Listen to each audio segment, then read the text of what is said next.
25章，下面嘛是所罗门的箴言，是犹大王希西家宫廷的人抄写的。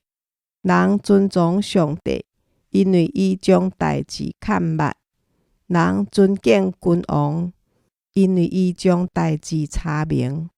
亲像天遐尼悬，地遐尼深，王的心人学得了解。阮的坐带先除去，银枪才会当做出水的器躯。王身边的歹人先除去，王位才会当用公义做基础建立。毋通伫王的面前自高自大，嘛毋通占大位。宁可等人请你坐大位，毋通伫有地位的人面前，互人叫你落去。毋通捅帮要甲人相告，才免到尾受厝边凌辱的时，毋知要安怎做。你甲厝边有纠纷，毋通泄露别人的秘密，才免听其的人责备你。你的臭名学得洗清。讲话合宜，亲像金苹果鑲伫银盘。智慧的人会责备，对欢喜听受的人，亲像金的鱼钩，甲纯金的破链。可靠的使者，互找伊的主人精神轻松，亲像热天伤热的时有酸涩凉冷。无送礼物，简单夸口礼物偌好，亲像有风有云无落雨。久长忍耐，权力者嘛会受感动。温柔的喙舌会讲断骨头。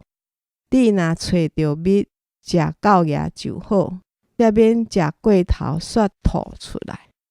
毋通直接去找厝边，才免伊起烦煞厌恶你。做规正陷害厝边的人，亲像锤、刀甲内箭会伤害人。患难的时，信赖靠不住的人，亲像喙齿断去，骹脱轮。对伤心的人唱歌，亲像冬天甲伊烫外衫，亲像盐压伫空喙。你的对症若枵，就互伊食；喙焦，就互伊啉。因为你安尼做，哪准将得到的火炭贴伫伊的头壳顶，互伊知通见笑。上主嘛会报赏你。北风透就落雨，诽谤的字会惹人变面。宁可踮厝顶的角头，嘛毋甲吵闹的妇人人做伙住大间厝。听到好消息对远远来，亲像野生喙焦的人啉着凉水。义人伫歹人的面前屈服，亲像拍垃圾的井，吞落去的水泉。蜜食伤多毋好，人过头求家己的阳光嘛毋好。袂晓控制家己的人，亲像无墙的城，真紧受攻破。